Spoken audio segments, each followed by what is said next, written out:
Good evening, fellow Blues. What a pleasure it is to go live on Monday the 3rd of November to talk about Manchester City Football Club after a masterclass yesterday from Pep Guardiola's Cherki Blues. Obviously, it wasn't all absolutely perfection. You know, there was definitely things to improve, but was it fun? Absolutely. Boys, ladies, gents, everyone else, anyone, everything, we've got our joy back. We've absolutely got our joy back, and I'm very, very excited to talk to you about Manchester City Football Club today. I thoroughly enjoyed that. Don't forget, if you want to talk about all things Manchester City, please give the video a like. Please subscribe to the channel if you are new here. It's massively appreciated. A lifelong City fan creating videos for you guys for the big cost of absolutely nothing. So help support City fan and a lifelong Blue and a full-time content creator. It's massively appreciated. If you don't mind, give that video a like and subscribe to the channel. Of course, if you want to see more detailed a breakdown of the game, go watch a match reaction from last night. But this is the 5 things that we learned video, where I hone in on 5 particular interesting subjects to talk about, and 5 things that jumped out to me, grabbed my attention, because yesterday was one of those days where there was plenty to talk about, and I got to start with the only place really I feel like I can do after yesterday. The place has got me excited, and now I've gone big here with the headline, but I don't really care. I'm going to do it anyway, because I can do, because it's my channel, and no one can tell me what I can and can't do. I put Cherki and Foden equals Silva and KDB. Of course, I'm getting ahead of myself. But that was exciting. That was exciting. This could be entirely about Cherki, and I actually thought about just talking about Cherki on his own. But to me, the story of Cherki was an obvious one. That incredible ability, that wonderful, innate understanding of football and what to do with it when the ball lands at his feet. Still loads to improve on, absolutely. He'll get better. But that guy is clearly blessed with magic, and Guardiola has not even tried to hide that, man. No one can deny the talent that Rayan Cherki's got, but obviously what we need to him to put it all together with his work rate, his game understanding and all that kind of stuff. But what we saw yesterday was a beautiful glimpse of what could be a beautiful future for Manchester City. And when you think of great Manchester City sides, they've always been built on a wonderful creative pair ahead of a more defensive minded play. You think to Fernandinho, ahead of him we had David Silva, you had Kevin De Bruyne, then you had Gundogan and Kevin De Bruyne. You also at times had KDB and Foden.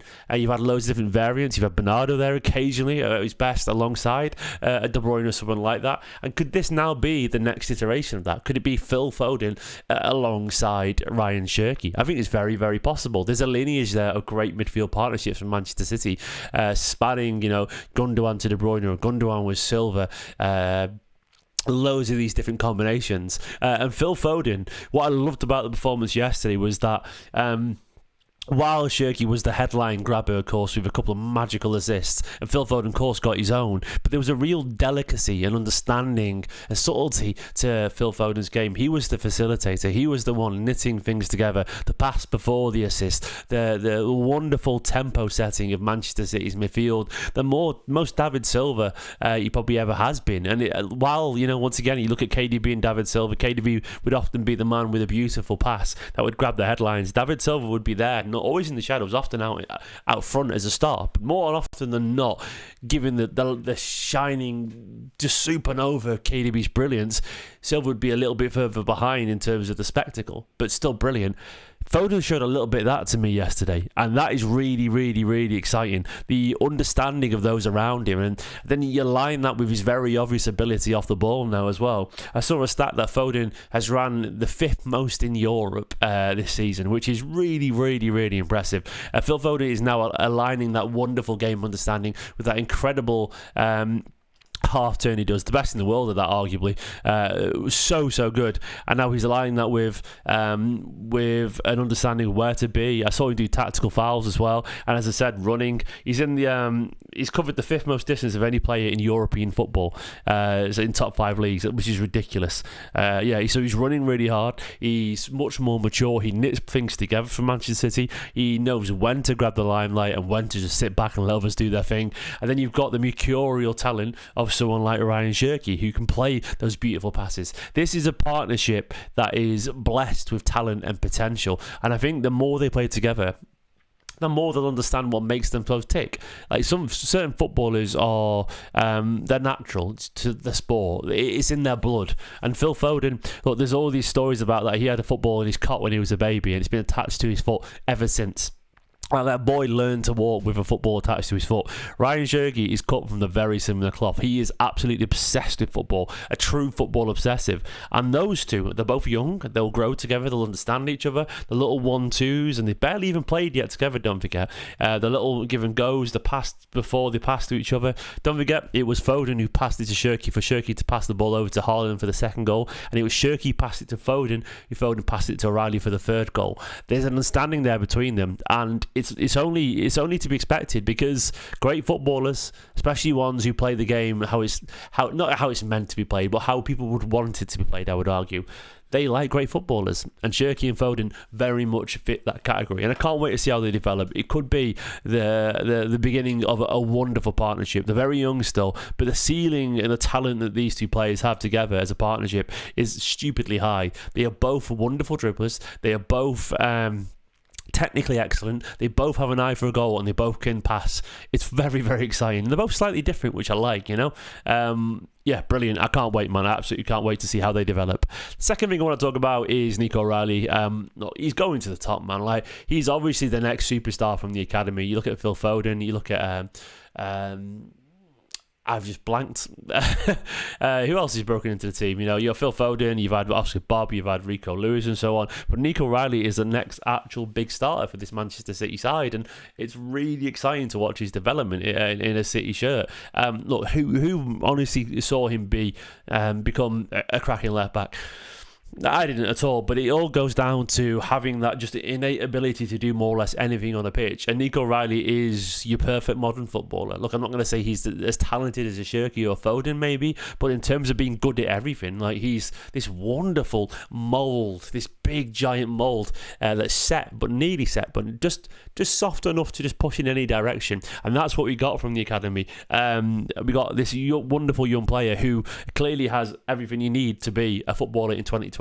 And I name check the year for a reason, because football in 2025 is different to football in 2020, which was different to football in 2015 and 2010, and so on and so on. And right now, if you think of what makes a Premier League game, it's physical, it's aggressive, it's solid, it's fast-paced, it's big.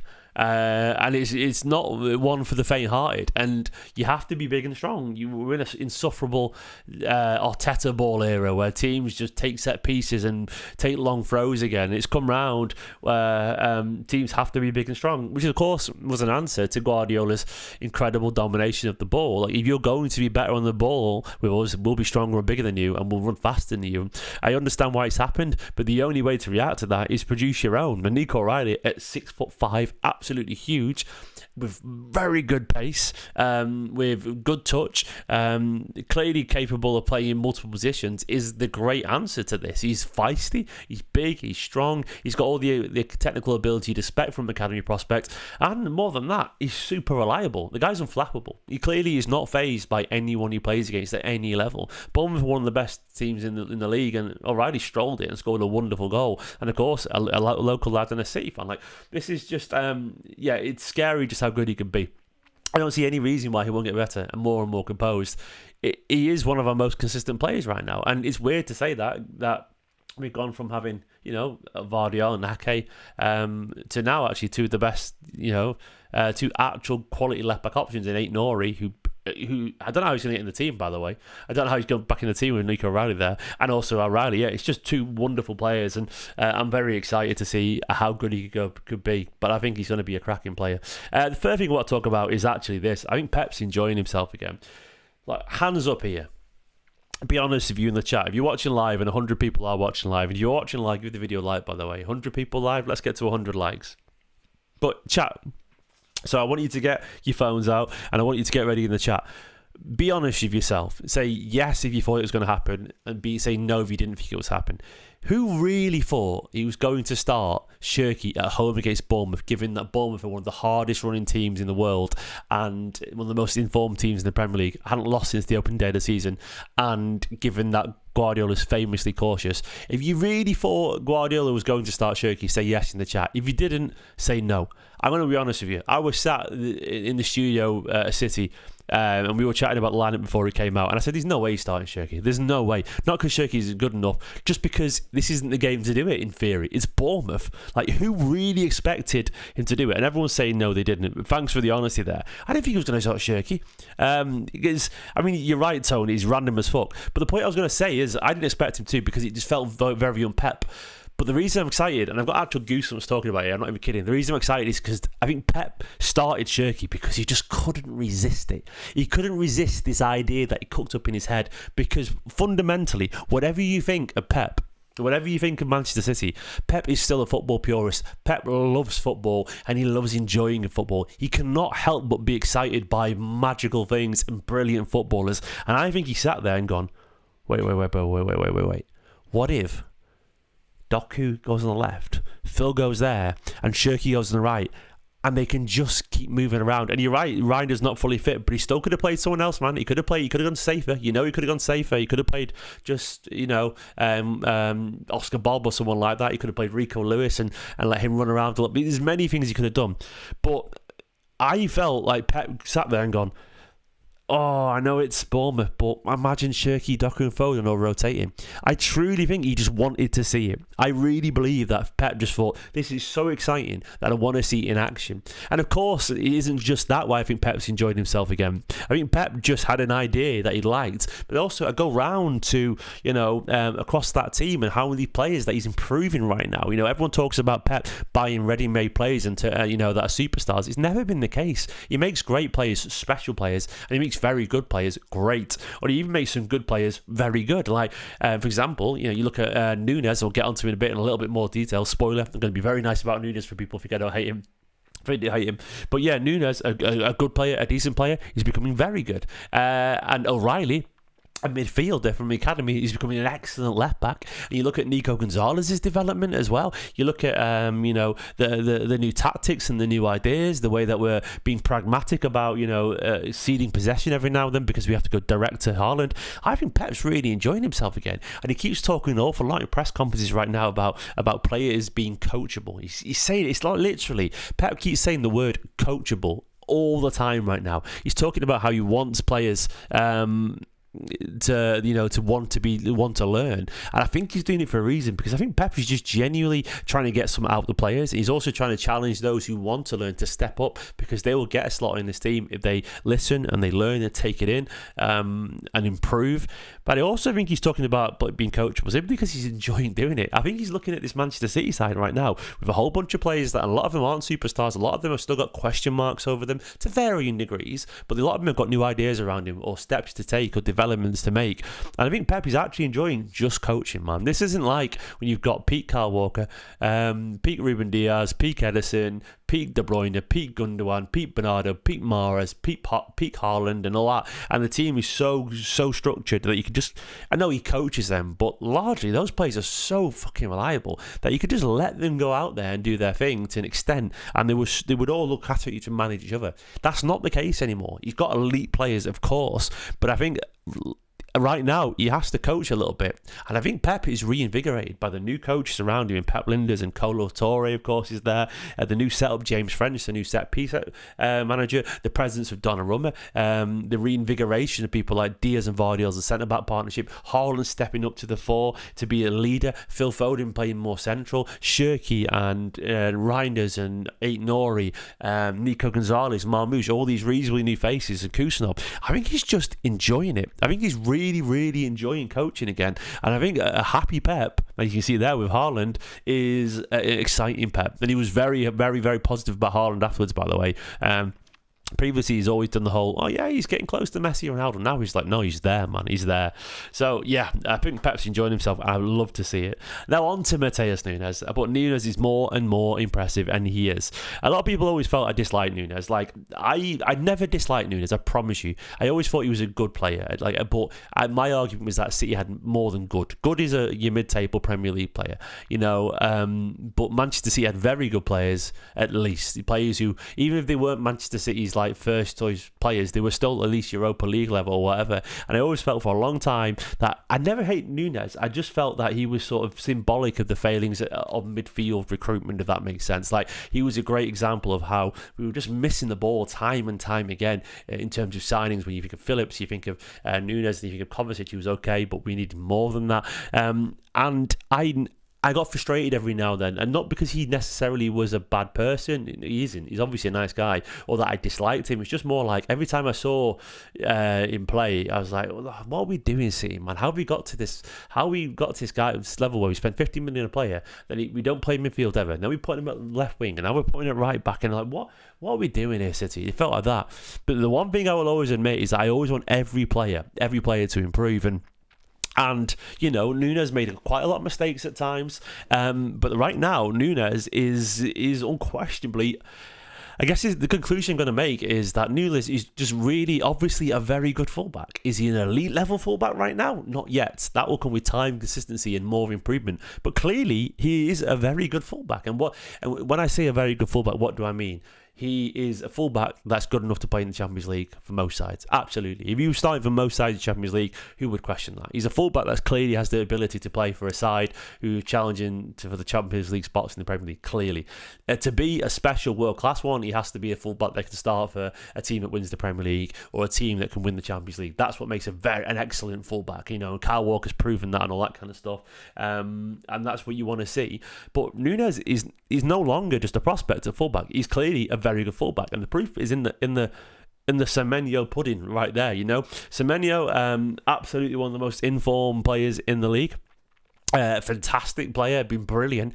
He barely had a touch. Nunes was absolutely brilliant in this game yet again. And for me, the most impressive aspect is not the fact that, you know, he's got that wonderful Duracell bunny like lung busting energy. He can get up and down that touchline constantly. It was so aggressive and so physical. It's not that. It's the fact that he's defending really well. Like, this guy, when he first started playing right back, he was sloppy, and I never blamed him for that, because he clearly wasn't a right back at the time. He was learning a new role. But now he's actually pretty good, man. Like, I've seen him win a lot of challenges. I've seen him use his physicality and his determination. As he said, the way he shoved Semenyo off the ball as well, the way he keeps winning all his challenges, the way he's switched onto the defensive line, and the way that he's using that pace to recover and that physicality that he's got. I don't know if anyone else agrees, but I used to think Nunes was big in midfield, but a little bit weak, you know? He looked a little bit reluctant to show that physicality. He was a bit soft, you know? Like, likeable, but a bit soft. But now I look at Nunes, and he's going shoulder to shoulder with people. He's been strong, and I love it, man. I love it. And that is entirely down to Matheus Nunes. And I mean this with the utmost sincerity. I love it when a player who's an underdog, who many people have written off, myself included, and I absolutely admit that I did that. But I'm human. I get things wrong, you know?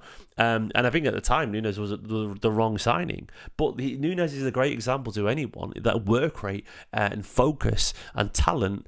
If you've got a bit of talent, but you want it, and you have the attitude and the patience of how far you can go. Look, I don't know how far Nunes would go, but right now, I'd be amazed if Nunes is not in the squad for a few years to come, because he clearly has the desire and ability to play multiple roles because he wants it, and he's got more focused, more determined. He's learning. He's got his head down. He's not complained once about his minutes, and he's using his skill set to become a really good player. Football is so fluid these days, you know. Not every player is just a midfielder. Not every player is just a forward. Everyone plays in different roles because modern football dictates new ideas. And Guardiola, more than most, is the kind of person who will see one thing and see 10 more possibilities from that thing. And Nunes is a player with his skill set who invites ideas, and I'm loving watching Nunes just grow as a footballer, because it's a beautiful story, man, and I really mean that. Like, I was wrong clearly about how good he could be. I didn't see him being a really good right back, and he's a really good right back. The challenge now,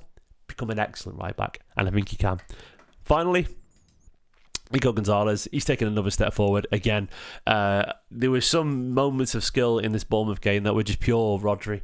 Like, he's downloading that Rodri DLC, the add-on pack, and he's learning things on a game-by-game basis right now. The most hustle and bustle side you'd ever play in the Premier League are Bournemouth. Bournemouth came into this game with only one defeat in the Premier League season, the first game of the season, against Liverpool. And since then, they've been excellent. The hardest working side in the Premier League, arguably. They're a team built on the physicality of the organisation, the structure, the pressing and so on. A team built on taking advantage of any sloppiness. You cannot rest in your laurels playing midfield against Bournemouth because they'll be all over you like a rash. And for Nico Gonzalez, again, to come out of another challenge with, another badge on his chest, a badge of honour, is really, really impressive. Nico Gonzalez is, as Guardiola said, incredibly coachable. He's the perfect example of what, in my opinion, a Pep Guardiola project player should look like in 2025. He obviously cost a fair bit of money, but he comes without a world-class reputation. He came also with lots of doubts here. People saying he's not going to make it, and I called it out at the time. People going, Pep clearly doesn't like him. It was clearly Guardiola leaning into experience last season to do a job, and everyone got a bit too giddy and a bit too anxious during the Club World Cup stuff. But it was obvious to me that Pep was waiting, as he always does with midfield players, for them to get his tempo. Not quite my tempo, to quote Will Lash. Not quite my tempo.